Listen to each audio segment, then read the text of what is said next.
प्रिय दोस्तों, नमस्कार। करुणा क्या है? करुणा क्या है और ये किसके पास होती? कौन करुणा की मूर्ति होता है? करुणा की मूर्ति कहा जाता है। और दया और करुणा में क्या अंतर है? दया क्या है? दया और करुणा में क्या अंतर है? इसी पर हम वीडियो में बात करें। उससे पहले अगर आप चैनल पर नए हैं तो सब्सक्राइब करें, वीडियोस को लाइक करें, पसंद आने पर शेयर ज़रूर करें और पूरा सुने वीडियो को, तो आप इसका अधिक से अधिक लाभ उठा पाएंगे। हम चलते हैं अपनी वीडियो की तरफ। प्रिय दोस्तों, करुणामयी मूर्ति, जो कोई भी महापुरुष होता है, जो महापुरुष हो जाता है, यानी जिसने सत्य की खोज कर ली, कहा जाता है कि करुणा कहा किया जाता है। ऐसा है ही, करुणा उसका सहज गुण हो जाता है। वो सब पर उसकी करुणा की दृष्टि होती है। करुणा की दृष्टि, वो सब पर करुणा करता है। और दया क्या है? जब दया की बात आती है तो वैसे तो जब महापुरुष कोई बात करें तो वे दया को भी करुणा के रूप में कह सकते हैं। ये तो शब्दों की जाल हैं। लेकिन अगर हम वैसे ये भाव हैं, एक तरीके से शब्द दो अलग अलग हैं तो दो वास्तव में भाव हैं। एक है माया के क्षेत्र की बात, वो दया है।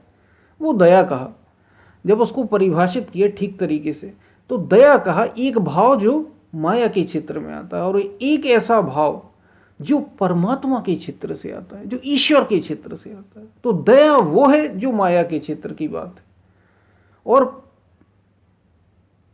करुणा वो है जो परमात्मा ईश्वर के क्षेत्र की बात है।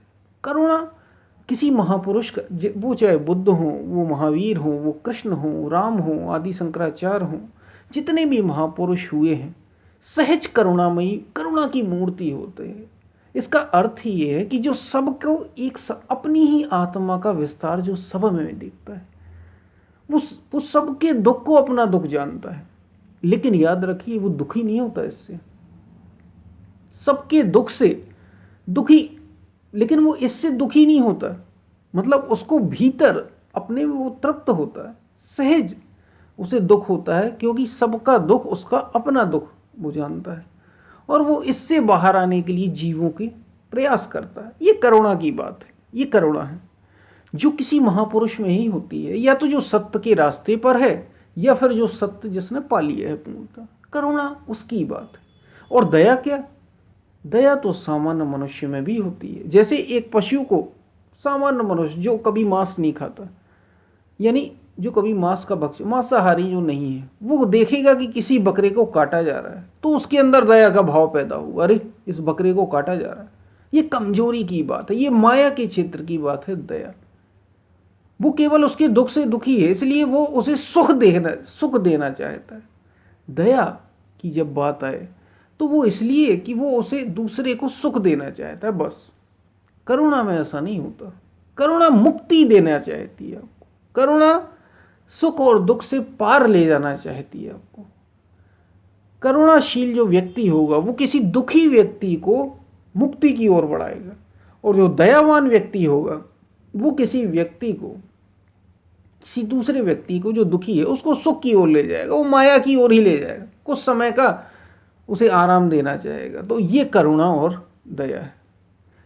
दया तो हर किसी में होती है, सभी जीवों पर दया तो हर किसी में होती है। करते ही हैं आप दया। जैसे लोग, आपने किसी गरीब को देखा, 5 रुपए दे दिए, सब देते हैं, कोई जो नहीं दे, इसका मतलब ये नहीं कि वो दयाशील नहीं है, उसमें दया नहीं है, वो कभी और किसी अवसर पर देगा। तो दया तो सहज चीज है। ये माया की बात है। आप दूसरे को दुखी ने देखा आपने, और सहज ही मन में भाव उठा, आपने उसे सुख देने का प्रयास किया, लेकिन ये सच्चा नहीं है। आपने उसे फिर उसी जाल में उलझा दिया। आपके मन, ये अहंकार का ही एक विस्तार है, इसलिए उसको, दया को अहंकार का ही विस्तार माना। ये सच्ची चीज नहीं है, ये झूठी है, ये व्यर्थ है। जैसे हम किसी को सुखी करना चाहें, कोई दुखी है, हम उसे थोड़ा सुखी करना चाहें, हमने उसे सहज दया भाव से कह दिया कि अरे तू सुखी हो जाए, इसके लिए हमने कुछ प्रयास किए। ये सच्चा थोड़ी है, क्योंकि उसका दुख सच्चा है ही नहीं। आप नहीं जानते उसमें सच्चा क्या है। आपने उसे सच्चाई के रास्ते पर आप नहीं ले गए, वो आपने केवल उसे सुखी करने के लिए थोड़ी बहुत वही चीज़ें बता दी, एक से दूसरी ओर ले गए, आप मन के एक कोने से दूसरी ओर कोने की ओर ले गए। करुणा, जो करुणाशील व्यक्ति होगा वो व्यक्ति को उसी में उलझाने की वो सुख में नहीं ले जाएगा, वो सही रास्ते पर ले जाने का प्रयास करेगा कि सच्चाई क्या है, सच्चाई क्या है। इसलिए आप देखेंगे जो दया भी करते हैं, जो एक व्यक्ति दूसरे पर दया कर रहा होगा, वहीं दूसरा व्यक्ति जो खड़ा होगा उसे उस पर दया नहीं आ रही होगी। दया ऐसी बटी हुई होती है, किसी को किसी पर आती है, किसी को किसी पर आती है। करुणा महापुरुष का गुण है, वो सब में एक समान होती है, वो अंतर नहीं देखती। जैसे मैंने आपको मांसाहारी और शाकाहारी का उदाहरण दिया। एक मांसाहारी व्यक्ति, एक शाकाहारी व्यक्ति को कोई बकरा कट रहा होगा, उसे उस पर दया आ जाएगी। एक मांसाहारी वहीं खड़ा होगा, उसे उस पर कोई दया नहीं आएगी। दया ऐसी ही, ये दया कहा, इसको दया कहा, जो बटी हुई है, क्योंकि माया की बात है, किसी को किसी चीज़ पर, किसी को किसी चीज़ पर, बस आपको सहज ही वो भाव उठ रहा है, वो सच्चा नहीं है। करुणा एक समान है, क्योंकि वो मुक्ति से आई है, वो शरीर और मन से ऊपर की बात, वो सब जीवों में एक समान होती और वो आपको मुक्ति की ओर ले जाती। इसलिए करुणा सच्ची, करुणा बहुत ऊंची बात है और ये महापुरुष का आभूषण होती है। या तो कोई साधक जो सत्य के रास्ते पर चला है, जो सच्चा हो, उसमें एक करुणा का भाव आता है, ये बड़ी ऊंची बात है।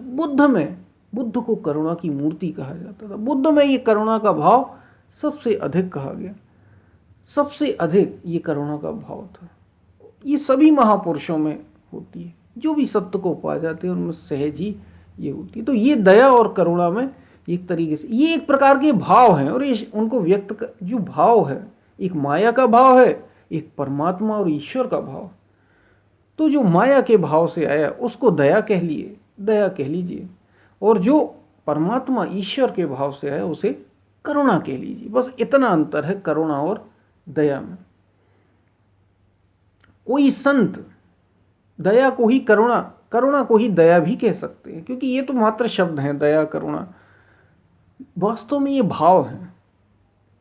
जो आत्मा की ओर अग्रसर होगा, जिसने अपने को जाना, जो आत्मज्ञान की ओर होगा, या जिसने अपने को जाना, वो सब में समान दृष्टि से एक सबके दुख को एक समान मानेगा। उसके लिए एक कोई विशेष नहीं होता। दया करने वाला अलग अलग हो सकता है, उसमें किसी पर दया आ भी सकती है, नहीं भी आ सकती। एक ही परिस्थिति में दो अलग अलग व्यक्तियों को अलग अलग प्रकार की, जैसे मैंने बताया शाकाहार और मांसाहार का उदाहरण दिया, बस। तो ये दया और करुणा में अंतर है। वैसे संतों के लिए कहा गया, दया बिनु संत कसाई, दया करी तो आफत आई। जो संत हैं, जो महापुरुष हैं, वो सहज ही करुणा की मूर्ति होते हैं, सहज ही करुणा की मूर्ति। और जब वे करुणा करते हैं तो उनको ही कई बार कष्ट उठाने पड़ जाते हैं।